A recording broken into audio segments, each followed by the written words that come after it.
Okay. All right. So this is Sam Klein. He's going to be our next speaker.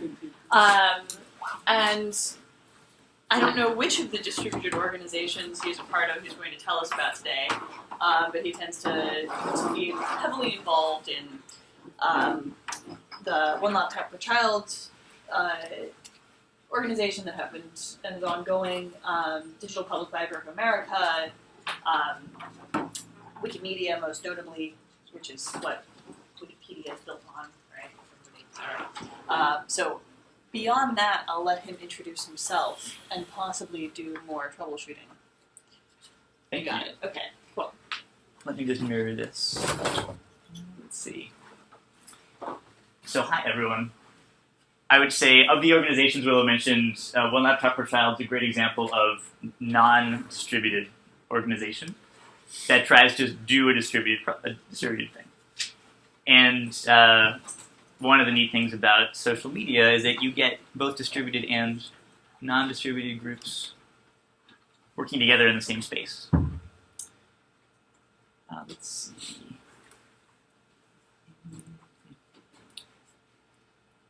So I just want to stimulate people's thinking by sharing visuals from a few different organizations, or really a few different projects that didn't have organizations. And so usually when that happens, organizations spring up.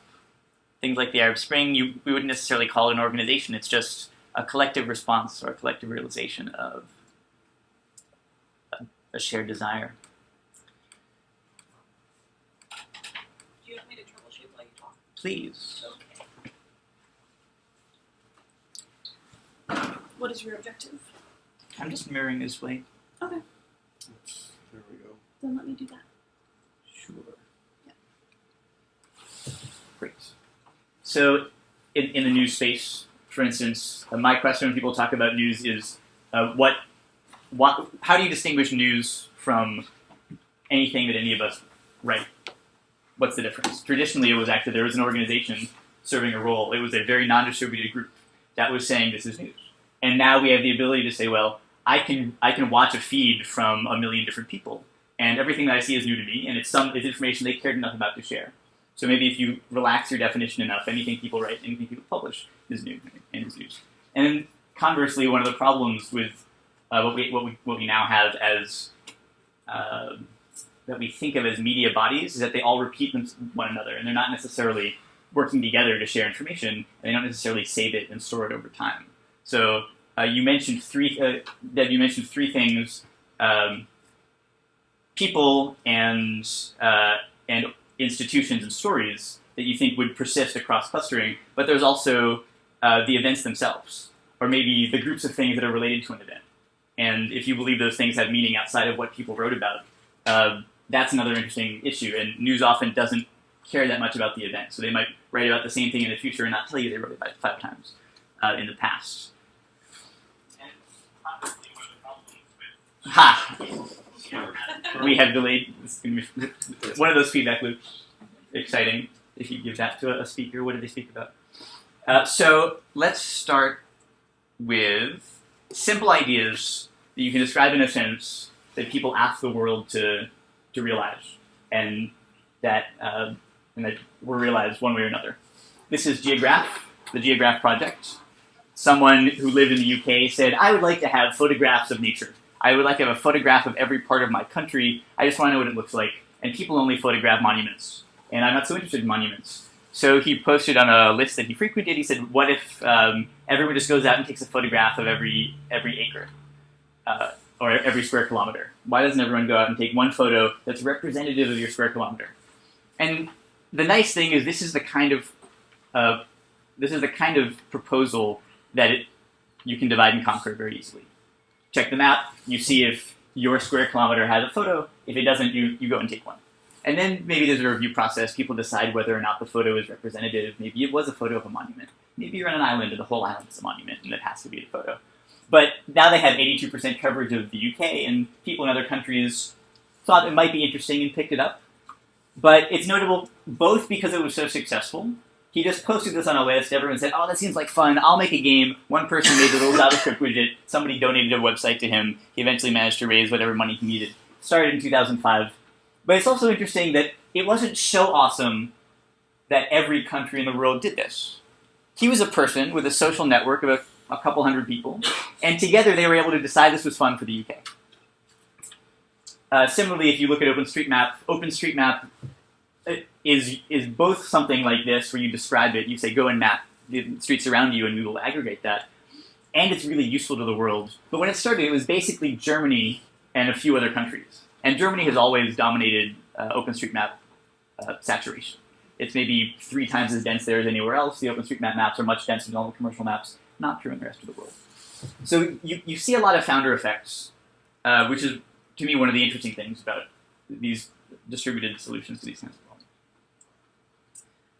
I do a lot of work with Wikipedia. Wikipedians would be amused, but maybe sad that Wikipedia is being used as the factual benchmark for projects. But that's wonderful. And they'd be abused only because when it was started, it was meant to be non-authoritative, but just free and covering all topics. And the initial ask was to a bunch of philosophers and a few international multilingual mailing lists to come build a free, simple version of encyclopedias, not to replace them, but just so that there was something that you would always have access to. Question? Yes? Non-authoritative, but what is the, one of the reasons we use it is it needs citations and agreed upon and authoritative citations, but that seems to be throughout Wikipedia. Is that not a organizing principle? That has developed, and it's wonderful. And it developed first to prevent cranks from sharing their new solutions to physics problems, but it is also the other thing. And I would say the people who now edit and maintain Wikipedia absolutely... should I be in front? Oh. No. You can stand a little bit over. The people who actively maintain Wikipedia now care a lot about accuracy and about being something useful to cite. That wasn't an original guiding principle, and there's actually been a bit of a split, because one of the counterpoints to that is now we don't have a place for all of the current events and the new social phenomena. Most of the internet doesn't have a place in Wikipedia, even though you can cluster it, you have a well-defined entity and verifiable things about it, because people only want to write about something that has reliable sources. So, pros and cons. The community over time, because this was a community-driven process, there was never a central group with a plan to either solve the let's be a useful place to cite for modern facts, or let's be a place for all knowledge about all topics. So it's shifted organically. Right now, the organic process allows for a few million entities, but not for 100 million. If you look at how it works underneath, under the hood, this is the backlog. These are the 120 categories of things that might need doing by someone. And when you take a problem, this just talks to the issue of how you scale divide and conquer. If it's simple enough that you can just look at a map and say, my square kilometer hasn't been covered, you can take a photo. If it's more complicated and you want to be able to help, but you only have an hour at a stretch, and some of the things you need to do are very hard, you start learning how to do things like tag it with a bunch of other tasks. And then people who really know about copyright will go take the generic copyright tag and split it out into more specific backlogs. And so you can track, these are, this is maybe 5 years of work that's just being queued up in advance. You can look at how this plays out with something that has corollaries in the rest of the world. Actually, it is interesting to compare this to how encyclopedia editing rooms work. And I like chatting with the Britannica and the World Book editors, and they do very similar things, but they usually, rather than writing it all down, a lot of that's in the head of some other chief editors who then tells people, go do this. Copyright is one of the big issues that comes up for any public collaboration. People want to know if they can use material they find online. And global copyright, I don't know if any of you are copyright geeks, but global copyright is a mess. You ask copyright lawyers who are not international copyright lawyers, they won't really want to talk about it. There's no place to go to find out if you have an international work, whether it's still on copyright or not. You kind of have to do your own legwork. And this is just a map that shows you how many years after someone's death works that they touched enter copyright. There are a bunch of projects or government-funded projects that will help you figure out answers to copyright questions, but the Wikimedia community is the other large chunk of people in the world who care about this, and a few hundred people maintain a social process of answering the same questions. And so the community solution to this is we have copyright geeks in 120 countries, and you can just find a copyright geek who's in Antigua who can tell you what the newest Antigua legislation means. Asking a lawyer would be harder because the lawyers want to be sure that their answer is correct, and so it'll take them a long time. The copyright geeks will send you links to recent case studies, and you can decide for yourself how you think, whether you're willing to trust using some work. And two other, maybe the last thing that I'll mention is fan fiction. Fan fiction has now replaced publishing, traditional publishing, as the dominant way people publish works of writing. And again, it's a slightly fuzzy area, just like deciding what counts as news. Deciding what counts as a published work is a little bit tricky. But if you look at what people are reading online that has an author and that has an ID, where the ID doesn't have to be an ISBN, but it could be a unique entry in a fanfiction list, we just reached parity last year where half of what people read was fanfiction. So now most, not just most reading on the internet, I'd say the internet also sped this up, but most reading has shifted from reading authored, edited, formally published works to reading things that someone created but didn't have an overhead. But fanfiction is also fascinating because of how it's produced. And we're starting to get really collaboratively written novels. So Wikipedia was the first really large-scale collaborative nonfiction, and people looked at it and said, oh, this won't work for fiction. And a bunch of people tried it for fiction, Wikibook sites, they all failed. Nevertheless, there are some projects that succeed. This is the 1632 series, which is historical fiction. I don't know if anyone's read this. Comics. Yes, there are comics. And so an author with a creative idea who is still selling his first book came up with some of these maps for a historical fiction story where a city from the modern United States was sent back in time to 1632 Central Europe. And typical historical fiction, what happens, Connecticut Yankee in King Arthur's court, there's some technology involved, but you're not just a single person, you're a town, and so you have a part of the factory was brought with the town, there are a bunch of people to think about. It was a complex kind of story that a single author would never be able to fully realize. And he knew it, and he published with Baen Books, which likes working with their community, and he said to the community, he loved fanfiction, he said, let's talk about alternate possibilities. And so he started with these maps, he wrote a novel, he co-authored the next novel with a famous author, and then the community at that point had written so much fanfiction, they started publishing their own community newsletter. They ended up with now a series of 20 to 25 novels, about half of them not written by the original author. And the maps you get now look like this. This is a community-driven, high-resolution topographic map. This is Central Europe with a topography from 1632. This is that precise city in Virginia, US, with a topographic map from 1995. Superimposed, 3D fly-throughs. He didn't know half of the technologies he would need to even imagine what this was like.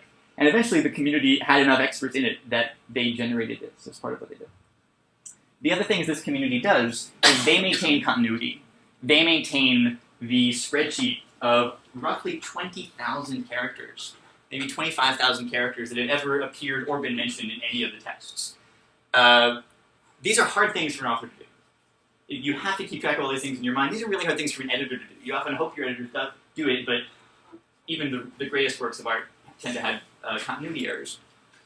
This collection has almost no continuity errors.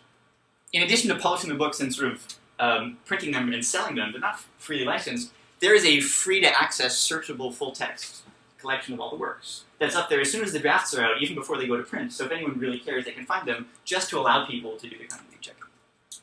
So those are just visualizations of what it looks like when you shift from trying to solve a problem with a team to asking people, how would we solve it as a group?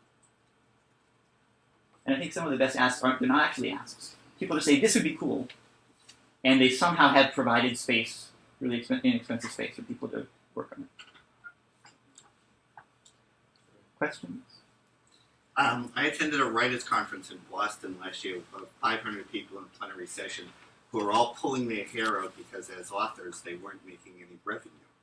And I brought up the point that, well, if you look at revenue models from the internet, like Wikipedia and Google and whatever, there are revenues flowing in the internet, but not necessarily to the author. And have you looked into revenue models for this, open library kind of stuff, open education, etc.? How do you struggle with content that you'd like to get revenues associated with? I do think about that a lot. I think for all publishing and business models, people who don't reach a certain level of popularity have a hard time. That's true for traditional authors. That's true for academic publishers. There are lots of people who publish and they're losing money on what they publish.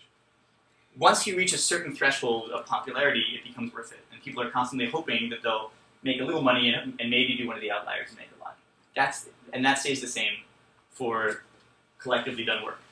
The fan fiction for the 1632 universe is the only it's the only fan fiction that pays well. It pays guild rates. So if you have ever gotten one of your pieces published in the every other month 1632 Granville Gazette, you by default become a member of the Science Fiction Writers Association of America, where the membership requirement is that you've published a full fee book, which I think that's 8 cents a word, 10 cents a word now. But they're able to pay that because the audience of the other people in this community buy the Gazette. So they buy the Gazette, even though they all have access to the stories. They can see them in the slush pile as they're being edited, but they want to support one another. Just like we want to support one another when our friends make good as a local band, and you go and see their performance. I think the trick is asking. Amanda Palmer writes really well about this, knowing how to ask. A lot of people are scared of asking, and so the only way they get paid is if they work with a third party who will ask for them. But if you know how to ask now, there are a lot of ways that people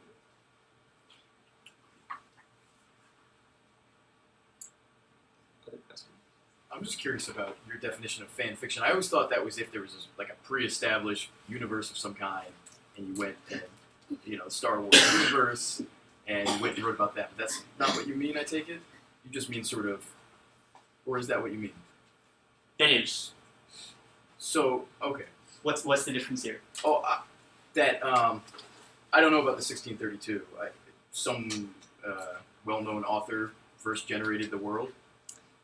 Yes, exactly. Okay. So here, 1632 it was originally Eric Flint, who later became known for this. These are all the covers of all the things that have been published in the series. And then he wrote with David Weber, who is even better known in the science fiction community. He wrote 1632, together they wrote 1633. By the time 1633 hit the shelves, they already had enough material to produce the first Gazette. So it was by writing the story, which was popular enough to get out to a few million people, that he attracted an audience who was interested in writing fan fiction. And then they have, there was a bunch of other infrastructure. At least half of all readership is now fan fiction? At least. So if you look at the... it's hard to get good data. If you look at ebook sales and the number of people who read texts online, and you compare those for the sites that have that are able to track who reads what, like Goodreads, not Goodreads, but a bunch of the digital text sites, most of the reading is happening on fan fiction. Now, maybe that's not surprising because it doesn't cost you anything to go and read a few pages, so people are more likely to read a few pages. But I think that both if you look at page views and if you look at the number of different people who are visiting titles, we're reaching parity. So, Yep. So there's some attempts to use kind of wiki-type structures to crowdsource like regulations, legislation, things like that. Based on the Constitution. Yeah. And I'm just wondering what your thoughts are and how that's going and what the future of that could be. I think that it works a little bit better than legislation that's built by lobbyists. And that's how a lot of legislation that gets passed is written. So if you look at the average legislation in almost all jurisdictions is crap. It's unbelievably bad. It's not just confusing to you, it's confusing to the legislators. It's confusing the lawyers who try to implement it. That said, the reason that those things get passed, in addition to being crap, is the people who are drafting it already have buy-in. So the community drafting is better. Literally, right. Literally. So the community drafting is better. And I think that the work that went to the Icelandic Constitution, for instance, was really good. But they didn't have the preliminary buy-in. And so naturally, one of the first responses is to find all the problems and say, why would we implement a thing with all these problems? So the next step in that process is finding people like the mayors of small, innovative towns and places where people say, we would like to work this way. What I see in Willow, what's the new the democracy platform, the open democracy platform that Podemos is using? Podemos uses, it's something like Democracy OS. Yeah. It's POs. Yes. Great. So Democracy OS and a few other platforms are making it easier for politicians to say we want this kind of input, and then they're getting crowdsourced legislation in addition to the lobbyist-driven legislation, and They actually formed a party around the platform. Oh. And so this is Pia Mazzini, I guess, in Buenos Aires. And the platform of the party is we'll make all decisions grounded in the platform. So they came, I think they came in, they got some significant, but not close enough to win the vote. She ran for mayor, I think, or for some local elections. They're taking another run at it. So it's kind of, so you get the crowdsourced piece, but you still need the kind of the elders or to kind of clean it up. Is that what you're kind of saying? Kind of like you have what we get now. you want your crowd. So crowdsourcing doesn't work if you don't have a crowd, and you need the crowd to have the right sort of dimensionality that's similar to the dimensionality of the system that it's working with. So Wikipedia would never have worked if it didn't have a crowd that had some technical and some editorial and some artistic capacity. And I think actually it didn't work very well until it managed to get all those pieces in place. It didn't work for the first couple of years. And I see that happening now with legislation. There are other areas where you would like it to happen where I think that's harder. And any place where you have big traditional institutions, like hardware that runs the internet, the people who design routers and other things have huge barriers to entry because there are patent pools that just keep anyone else from building their own hardware. But you would think that something like how do you design a robust global network that helps to transmit information and help people communicate, that feels to me like a thing that could be very effectively done by large groups. And right now that's not possible. So I don't know, what's something that I'm thinking of. So nowadays, companies and big economical interests, they have their lobbies and they build their laws in these institutions. Now imagine we switch to a totally crowdsourced legislation. In a way, wouldn't that also be open the possibility for the lobby to expand on a larger amount of people and manipulate anyway? Yes. You don't. You get crowdsourced lobbies. We already have some effective crowd lobbying. So it doesn't. It's not a panacea for things. But there are a lot of advantages to allowing crowd lobbies to develop. If you have the same diversity of lobbies that we now have in things like authorship, people might start associating lobbying with the particular group that cared, instead of assuming that the agricultural lobby still represents all the farmers that it did when it was first founded. I think it's related to the party versus, like, two-party versus parliamentary. Thanks.